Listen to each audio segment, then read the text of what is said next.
Hey YouTube, Madam Roy back again. Well, got another computer for you today. This one's kind of an oddball. I got this the same place I got that other Toshiba laptop. Sad news about that laptop. Unfortunately, the motherboard decided to totally give up, so you're not going to be seeing any other videos on that one. That one is going right in the trash. But back to this one. This is a Sony Vaio. Yes, back in the day, Sony did make a Vaio desktop. I think they stopped making these like around 2009, and this one I would say is from about 2003. This is model number PCV RX 860. Now, what are my plans for this? Well, I upgrade this as much as I can. Believe it or not, this maxes out around 1.5 gigs of RAM. Has an 80 gig hard drive in it now, and it's a Pentium 4, but I'm not exactly sure what the CPU speed is, so I haven't actually powered this on yet. On top here we have a custom dual layer DVD burner. No, I'm sorry, this is probably a single layer, looking at the age of the system. Down here is just a CD-ROM drive. Underneath here we have the good old floppy disk drive. And right there is a memory stick card reader. This will not read the newer Pro Duo or Duo. This is for the old time big memory stick. And on the bottom here we have two USB ports. I'm guessing 2.0. And then something I'm really interested in. You see that little FireWire port right there?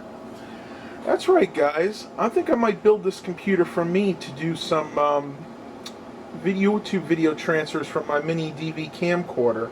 That's if it's fast enough. I'll be back in just a minute and I'll show you the rear of this beast. Okay, so now we're in the back, and here it has quite a few ports in it actually. It has your PS2 keyboard and mouse, VGA, parallel, a full-size 6-pin DVI port. The one in front was a 4-pin. 4 USB 2.0 ports, an optical OW, which is kind of interesting for a computer of this age, regular Ethernet port, and then your various audio ports right there. Interesting note here. You see this right here where it says DC speaker out? Originally, the monitor that came with this would be one of those big old CRTs, and they actually had the speakers built on the side, kind of like the old compacts used to have.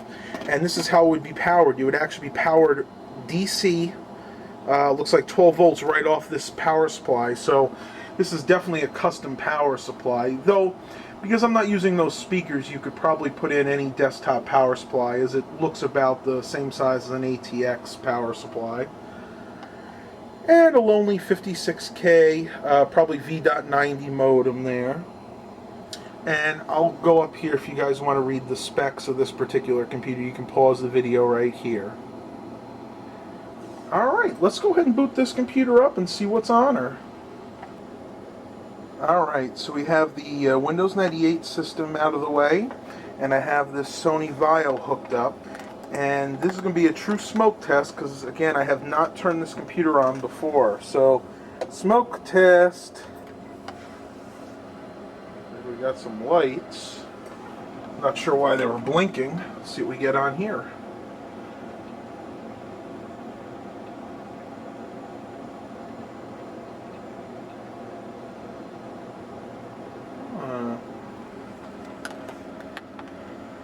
Folks, it looks like we have a problem. As you can see, nothing's on the display, and you can see that the lights are just blinking away there. Almost seems like maybe a power supply problem, so let's go ahead and I'll look into that and get back with you guys just in a few minutes. Oh, it cut out. Yeah, I definitely think we may have a bad power supply here. Let's try it once again just for giggles.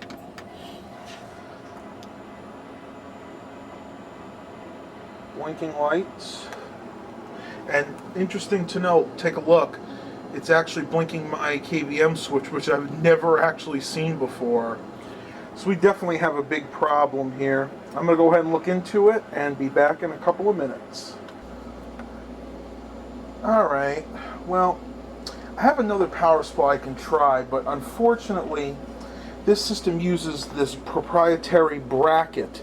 So even if this does work, I can never use this power supply in here unless I find some way to jerry-rig it, which I don't think I'm going to spend that much time working on this computer. It's just too old.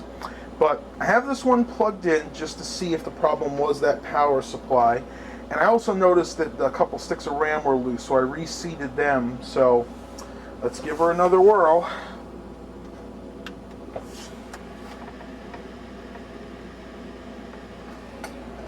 See if anything comes up this time.